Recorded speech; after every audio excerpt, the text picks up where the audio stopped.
장례식장 의자에 앉아 나는 아내의 영정사진을 바라보고 있었습니다. 그 옆 비어있는 의자 하나, 그 자리에 있어야 할 사람은 없었습니다. 며느리는 하와이에 있다고 했죠. 도착하자마자 그 말을 들었을 땐 뭔가 잘못된 줄 알았습니다. 하지만 진짜 심장은 그날 밤 멈춰버렸습니다. 조카가 보여준 화면 속 그녀는 환하게 웃고 있었습니다. 어머님과 별로 안 친했어요. 이미 계획된 여행이었고요. 그 댓글 하나에 나는 모든 걸 놓아버렸습니다. 소영이 내가 그렇게 아끼던 며느리가 내 마지막 순간엔 얼굴조차 비추지 않았어. 그 순간 알았어요. 이 집도 이 가족도 지금 이 고통도 지켜야 할 이유가 없다는 걸. 그래서 말했죠. 이 집을 팔겠다. 그리고 조용히 덧붙였습니다. 넌 우리 가족의 아픔에 함께하지 않았어. 누군가는 말하겠죠. 장례식 한 번 안 왔다고 너무한 거 아니냐고. 하지만 이건 단 한 번의 문제가 아니었습니다. 이건 끝까지 함께한 사람과 끝내 외면한 사람의 이야기입니다. 안녕하세요.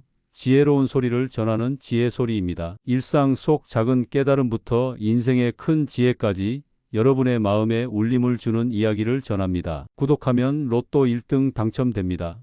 지금 바로 구독과 좋아요, 알림 설정까지 해두시고 지혜 소리와 함께 특별한 하루를 시작하세요. 흐린 하늘이 마치 내 마음처럼 무거웠던 그날 아침, 병원에서 전화가 왔습니다. 아내 소영이가 숨을 거뒀다고요. 암 투병 중이긴 했지만 그래도 조금만 더 버티면 좋아질 거라 믿었는데 그 순간 세상이 멈춘 것 같았습니다. 전화기를 내려놓는 손이 덜덜 떨렸어요. 서둘러 아들에게 전화를 걸었습니다. 도준아, 어머니가 방금. 말이 제대로 나오지 않았습니다. 아들은 잠시 침묵하더니 흐느끼는 소리가 들렸어요. 아버지, 지금 바로 갈게요. 병원으로 갈까요? 아니면 장례식장으로 오렴. 내가 지금 병원으로 가는 중이니까. 네, 알겠습니다. 도준아, 혜리는? 며느리에게도 알려야지. 그때 아들의 목소리가 조금 떨렸습니다. 아, 혜리는 지금 전화를 안 받네요. 나중에 다시 연락해 볼게요. 불안한 예감이 들었지만 그때는 소영이의 시신을 수습하는 일이 더 급했습니다. 병원에 도착해서 아내의 얼굴을 마지막으로 보는데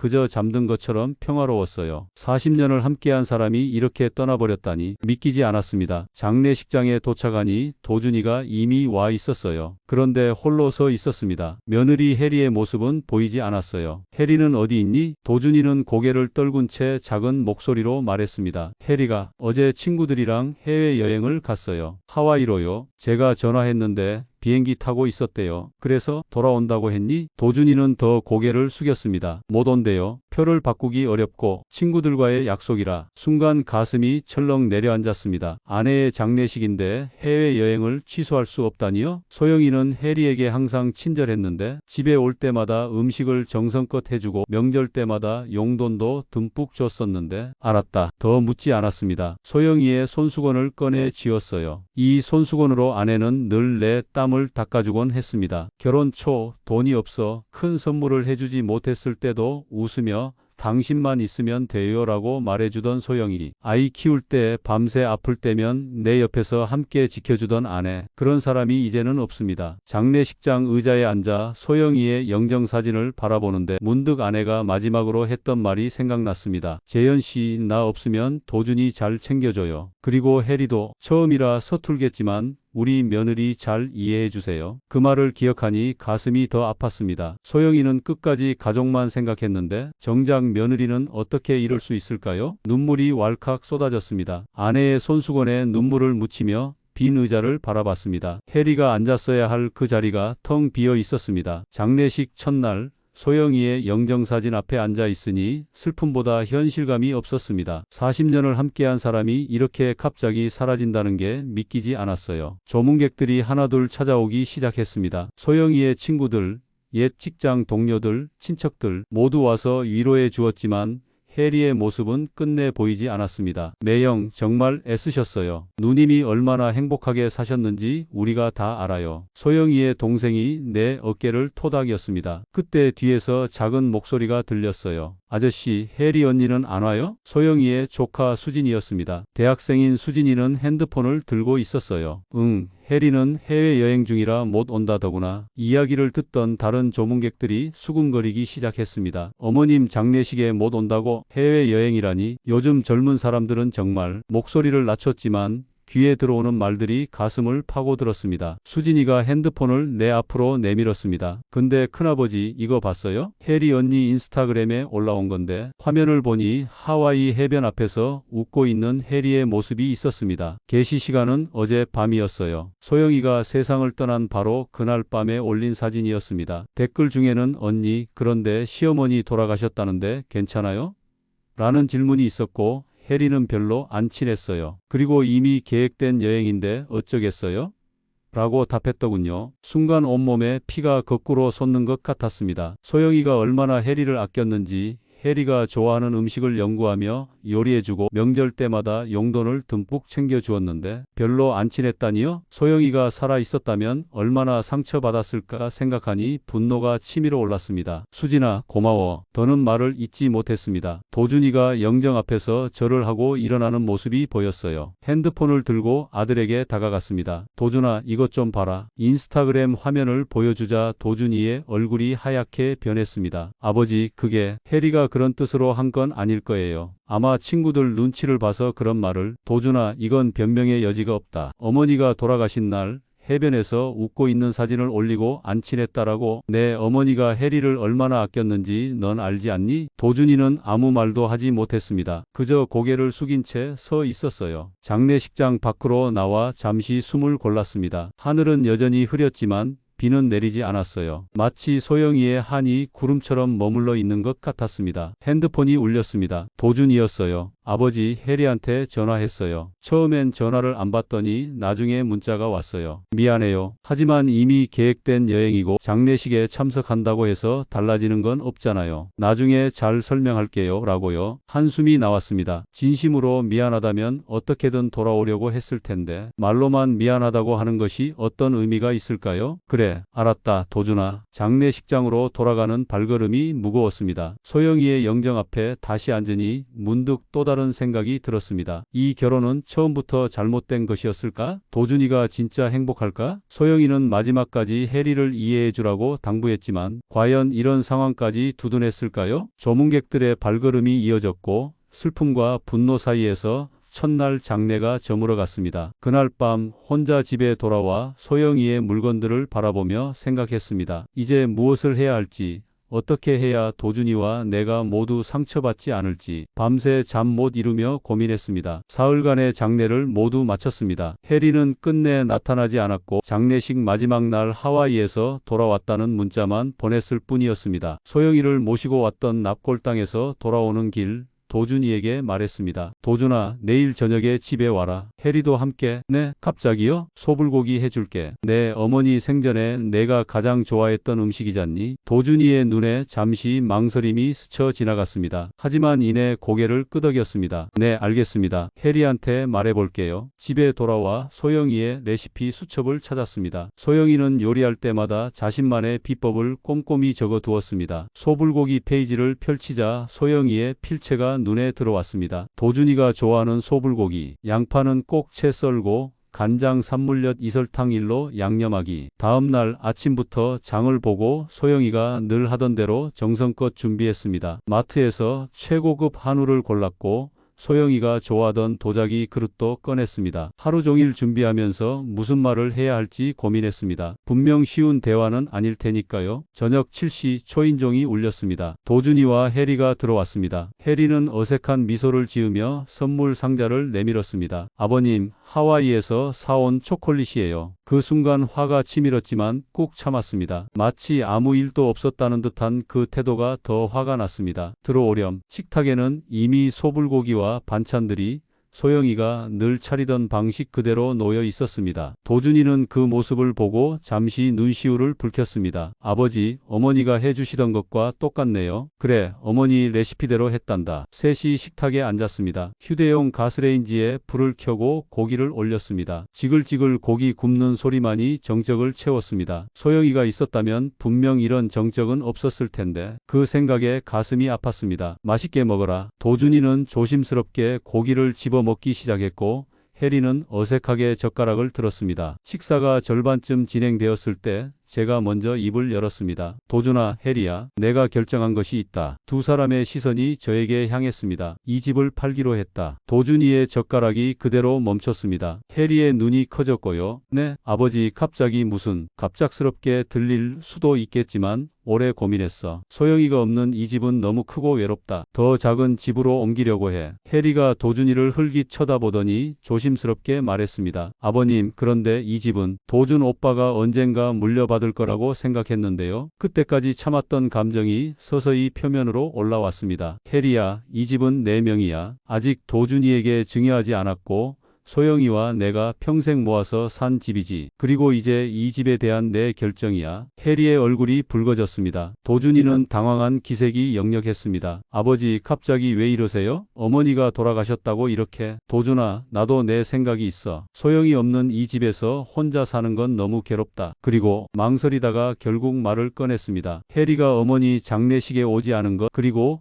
SNS에 올린 글, 난 그걸 잊을 수가 없구나. 식탁 위에 무거운 침묵이 내려앉았습니다. 해리는 얼굴이 하얗게 변한 채 아무 말도 하지 못했습니다. 도준이가 진정하려는 듯 깊게 숨을 들이쉬었습니다. 아버지, 그건 오해가 아니야. 도준아, 어머니가 얼마나 해리를 아꼈는지 너도 알잖니? 그런데 마지막 가는 길에 함께하지 않았어. 그리고 별로 안 친했다고. 그건 너무 가슴 아픈 일이야. 불판 위에 고기가 타들어가기 시작했습니다. 마치 우리 관계처럼요. 해리는 자리에서 벌떡 일어났습니다. 저는 먼저 가볼게요. 현관문이 쾅 닫히는 소리가 들렸습니다. 도준이와 저 둘만 남았습니다. 해리가 떠난 후 도준이와 저는 한동안 말없이 앉아 있었습니다. 불판 위에 까맣게 탄 고기 조각들이 우리 사이에 무거운 공기를 더 답답하게 만들었습니다. 아버지, 정말 집을 파실 거예요? 도준이의 목소리가 떨렸습니다. 그래, 이미 부동산에 의뢰했다. 내일 중개인이 올 거야. 도준이는 믿을 수 없다는 표정으로 고개를 저었습니다. 어머니가 돌아가신 지 일주일도 안 됐는데 너무 서두르시는 거 아닌가요? 도준아, 이건 갑작스러운 결정이 아니야. 소영이가 병원에 있을 때부터 생각했던 거야. 소영이 없는 이 집에 혼자 사는 건 내게 너무 힘든 일이다. 실은 해리의 행동이 결정적이었지만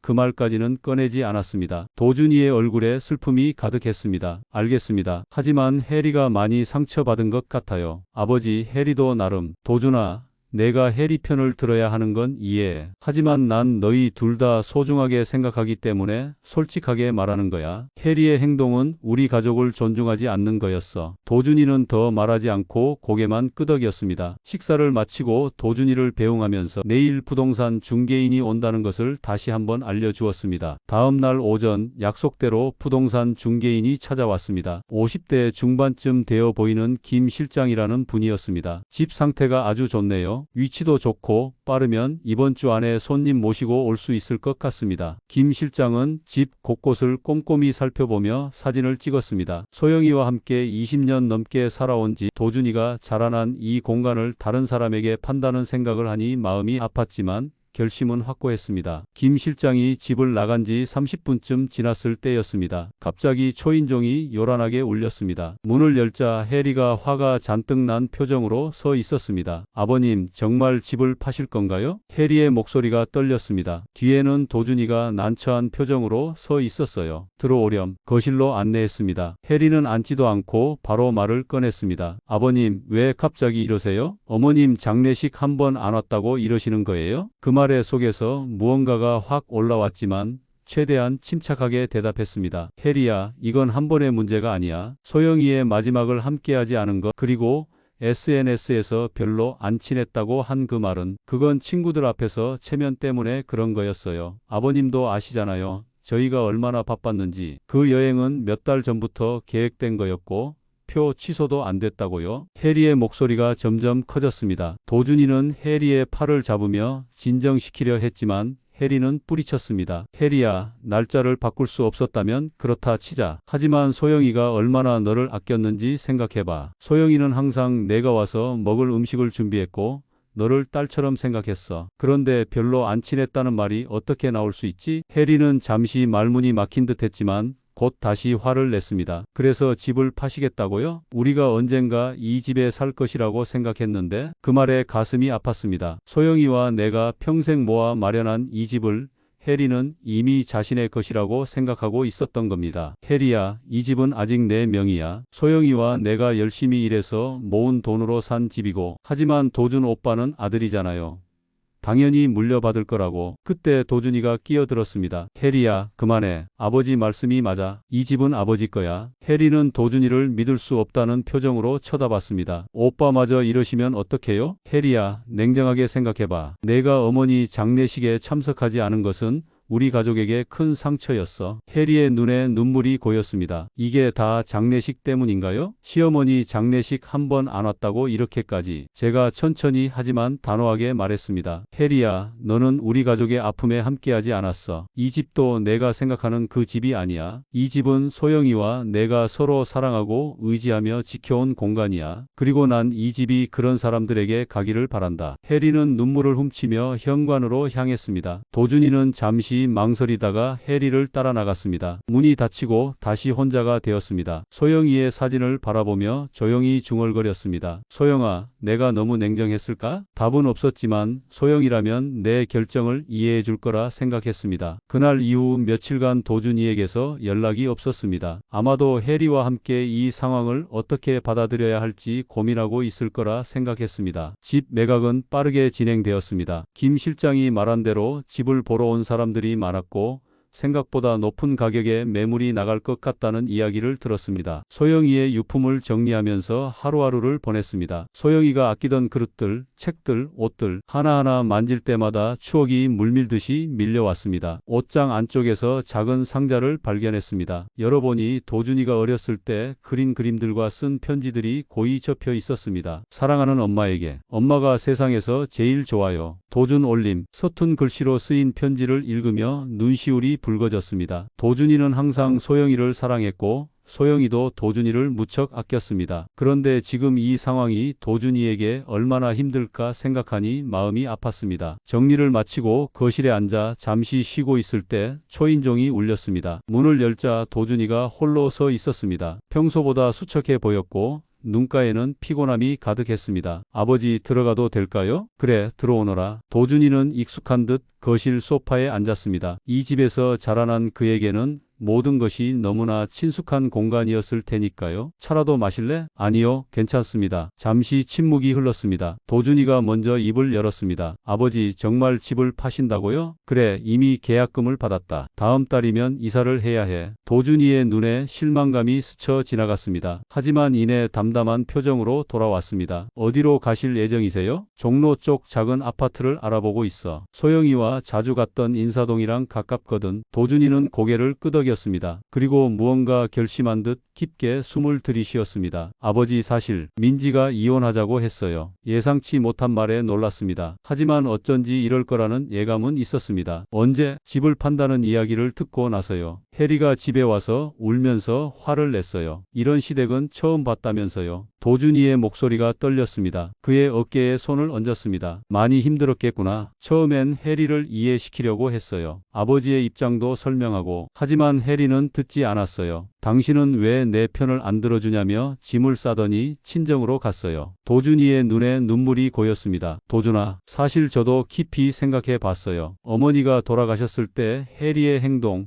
그리고 SNS에 올린 글, 저도 많이 실망했거든요. 하지만 해리 편을 들어야 할 것 같아서, 또 결혼한 사람으로서 책임감 때문에 겉으로 내색하지 않았던 거예요. 도준이가 주먹을 꽉 쥐었다 폈습니다. 그런데 어머니 장례식에 안 온 것부터 시작해서 이번 일까지 모든 게 쌓이고 쌓여서 사실 저도 그게 낫겠다는 생각을 했습니다. 마음 한편으로는 안타까웠지만 도준이의 결정을 존중해주고 싶었습니다. 도준아, 내가 얘기하는 건 아니지만 내가 정말 그런 생각이 들었다면 억지로 관계를 이어가는 것보다는. 네, 알고 있어요. 어머니도 항상 그러셨잖아요. 진심으로 서로를 아끼는 관계가 아니라면 억지로 하지 말라고. 그 말에 가슴이 찡했습니다. 소영이는 늘 사람 사이에 진심을 중요하게 여겼습니다. 도준아, 결혼 생활이 쉽지 않은 건 사실이야. 하지만 서로를 향한 기본적인 존중과 배려가 없다면 내가 행복할 수 없을 거야. 도준이의 눈에서 눈물이 흘러내렸습니다. 아들의 어깨를 감싸 안았습니다. 어머니가 보고 계신다면 뭐라고 하실까요? 내 어머니라면 내가 결국 잘 선택했다고 생각하실 거다. 내 어머니는 늘 내 행복을 바랐으니까. 도준이는 고개를 숙이고 흐느꼈습니다. 오랜만에 아버지와 아들로서 서로를 위로하는 시간이었습니다. 창밖으로 저녁 노을이 물들고 있었습니다. 마치 소영이가 우리를 지켜보고 있는 것 같았습니다. 아버지, 제가 어떻게 해야 할지 모르겠어요. 천천히 생각해도 돼. 서두를 필요 없어. 필요하면 언제든 내게 와서 이야기하고. 감사합니다, 아버지. 도준이가 떠난 후 텅 빈 집안을 바라보았습니다. 곧 이 집을 떠나야 한다는 생각에 섭섭함도 있었지만 한편으로는 새로운 시작에 대한 기대도 있었습니다. 소영이 없는 이 집보다는 새로운 공간에서 소영이와의 추억을 간직한 채 살아가는 게 나을 것 같았습니다. 그리고 도준이 아들이 진정으로 행복한 선택을 했으면 좋겠다는 바람이 들었습니다. 계약은 순조롭게 진행되었고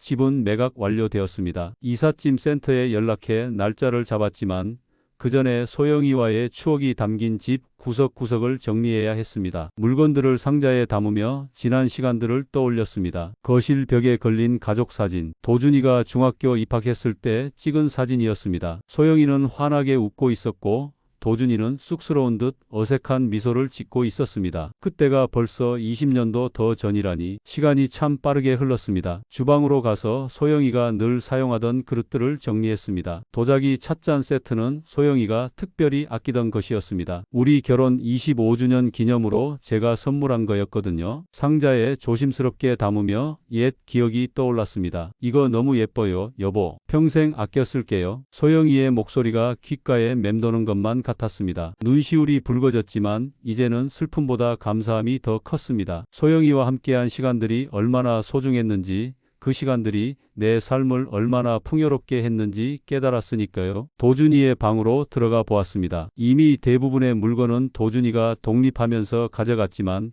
아직도 책장에는 어릴 적 읽던 책들이 꽂혀 있었습니다. 로빈슨 크루소, 과학 백과사전, 도준이가 좋아하던 책들이었습니다. 이 책들도 상자에 담아 도준이에게 주어야겠다고 생각했습니다. 집 한 바퀴를 천천히 돌며 모든 공간에 인사를 하듯 둘러보았습니다. 이곳에서 우리 가족은 수많은 웃음과 때로는 눈물을 나누었습니다. 도준이의 첫 걸음마부터 대학 입학까지 소영이와의 크고 작은 기념일들, 일상의 소소한 행복들, 모든 순간이 이 집 곳곳에 스며들어 있었습니다. 이제 이 집을 떠나야 한다는 생각에 아쉬움이 밀려왔지만 동시에 새로운 시작에 대한 기대도 있었습니다. 종로 근처 작은 아파트로 계약을 완료했습니다. 소영이와 자주 걸었던 인사동과 가까운 곳이었습니다. 짐 정리를 하던 중 핸드폰이 울렸습니다. 도준이였습니다. 아버지, 이사 준비는 잘 돼가세요? 응, 거의 다 됐다. 내 방 책들도 상자에 담아뒀어. 필요하면 가져가라. 네, 주말에 찾아뵐게요. 도와드릴 일 있으면 말씀해 주세요. 도준이의 목소리가 예전보다 밝아진 것 같았습니다.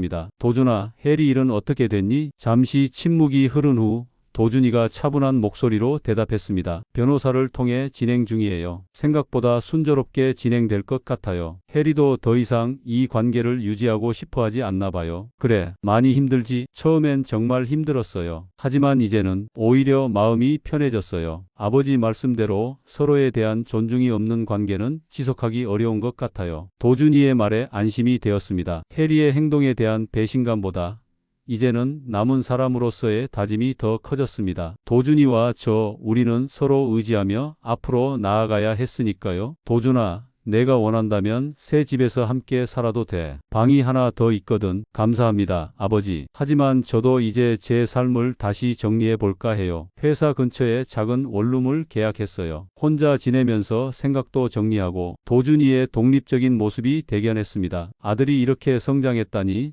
소영이도 분명 자랑스러워할 거라 생각했습니다. 알았다. 언제든 필요하면 찾아오렴. 네, 아버지. 이번 주말에 뵐게요. 전화를 끊고 창밖을 바라보았습니다. 해가 지고 있었고 하늘은 붉게 물들어 있었습니다. 마치 소영이가 보내는 마지막 인사 같았습니다. 소영아, 우리 잘 지내고 있어. 걱정하지 마. 창가에 걸린 소영이의 사진을 바라보며 중얼거렸습니다. 이제 집 정리도 거의 끝났고 며칠 후면 새 집으로 이사를 합니다. 도준이도 새 출발을 하고 저도 새로운 삶을 시작합니다. 소영이는 더 이상 이 세상에 없지만 우리 마음속에는, 기억 속에는 늘 함께하고 있을 테니까요. 정리를 마치고 소파에 앉아 잠시 쉬는데 도준이에게서 문자가 왔습니다. 아버지, 오늘도 내일도 앞으로도 힘내세요. 저도 아버지처럼 강해지겠습니다. 그 짧은 메시지에 가슴이 따뜻해졌습니다. 이제 우리는 서로에게 더 솔직해졌고 더 가까워졌습니다. 어쩌면 이것도 소영이가 우리에게 남긴 마지막 선물인지도 모릅니다. 새 집으로 이사한 지 2달이 지났습니다. 종로 근처 작은 아파트는 이전 집보다 훨씬 작았지만 저 혼자 살기에는 충분했습니다. 무엇보다 소영이와 자주 걸었던 인사동과 가까워서 주말마다 산책을 나갔습니다. 그곳에서 소영이와의 추억을 떠올리며 걷는 시간이 저에게는 위로가 되었습니다. 도준이는 회사 근처 원룸에서 지내며 가끔 주말에 찾아왔습니다.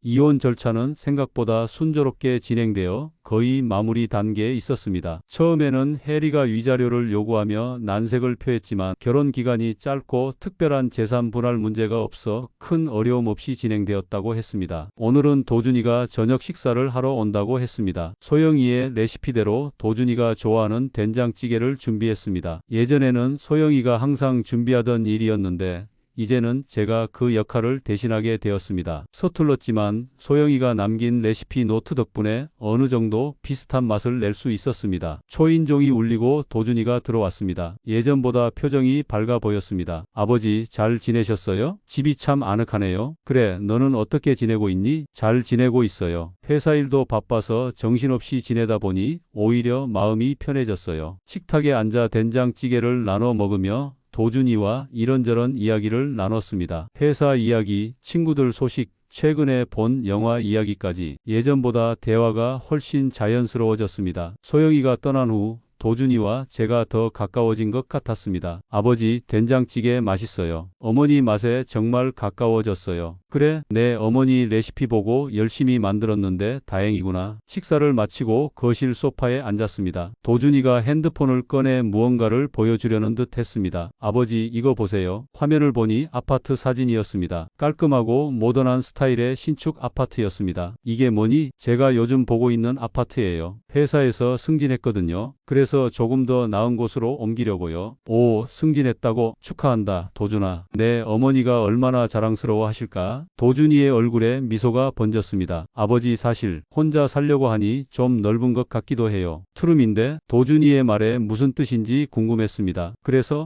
그냥 나중에 좋은 사람 만나면 함께 살기 좋을 것 같아서요. 그 말에 갑자기 소영이가 생각났습니다. 소영이도 항상 도준이가 좋은 사람을 만나 행복하게 살기를 바랐으니까요. 그래, 좋은 곳 같구나. 근데 지금 당장 그렇게 넓은 곳이 필요할까? 도준이는 조금 쑥스러운 듯 웃었습니다. 사실 회사에 새로 온 후배가 있어요. 김지영이라고. 정말 따뜻하고 배려심 많은 사람이에요. 어머니를 정말 잘 모시는 것 같고 도준이가 새로운 사람을 만났나 봅니다. 마음 한편으로는 걱정도 되었지만 도준이의 밝은 표정을 보니 안심이 되었습니다. 만난 지 얼마나 됐니? 아직 정식으로 만나는 건 아니에요. 그냥 가끔 같이 식사하고 이야기하는 정도예요. 하지만 정말 좋은 사람인 것 같아요. 도준이의 눈빛이 달라졌습니다. 해리를 볼 때와는 다른 더 맑고 진실된 느낌이었습니다. 소개해 주려고? 아니요, 아직은요. 서로 더 알아가는 중이니까요. 하지만 언젠가 정말 발전된다면 그때 소개해 드릴 거. 도준이가 핸드폰을 다시 보여주었습니다. 이번에는 다른 아파트 사진이었습니다. 아버지, 사실 이것도 봐뒀어요. 이건 좀 더 넓은 아파트인데 너무 무리하게 큰 집을 살 필요는 없어. 지금 내 형편에 맞게. 도준이가 말을 끊었습니다. 아니요, 이건 아버지를 위한 거예요. 제가 언젠가 아버지 집을 사드리고 싶어서요. 그 말에 가슴이 뭉클해졌습니다. 도준이가 이렇게까지 생각하고 있었다니. 도준아, 그런 생각해줘서 고맙다만 난 지금 집으로 충분해. 내가 그런 걱정은 하지 않아도 돼. 하지만 아버지, 그전 집을 팔지 않으셨다면 제가 물려받을 수 있었을 텐데 제가 나중에 다시 아버지께 집을. 도준이의 말에 문득 생각이 떠올랐습니다. 마음속으로 조용히 결심했습니다. 도준아, 내가 약속하마. 언젠가 내가 진심으로 서로를 아끼는 사람을 만나면 그때 내가 다시 집을 마련해 줄게. 도준이의 눈이 커졌습니다. 아버지, 내 어머니처럼 따뜻한 사람, 진심으로 가족을 생각하는 사람이라면 그때는 내가 기꺼이 도와줄게. 지금 집을 판 돈도 대부분 남아 있으니까. 도준이 도준이의 눈에 눈물이 고였습니다. 감사합니다, 아버지. 하지만 조건이 있어. 정말 서로를 소중히 여기는 사람이어야 해. 내 어머니가 우리 가족을 사랑했던 것처럼 말이야. 도준이는 고개를 끄덕였습니다. 그의 표정에서 결심이 엿보였습니다. 네, 약속드릴게요. 어머니가 자랑스러워하실 사람을 만들겠습니다. 창밖으로 달빛이 스며들고 있었습니다. 마치 소영이가 우리의 대화를 듣고 미소 짓고 있는 것 같았습니다. 도준이의 어깨를 토닥이며 생각했습니다. 소영아, 걱정하지 마. 우리 도준이는 잘 될 거야. 그리고 언젠가 너처럼 따뜻한 사람이 우리 가족이 되면 그때 내가 그렇게 아끼던 집처럼 새로운 추억이 담길 공간을 만들어줄게.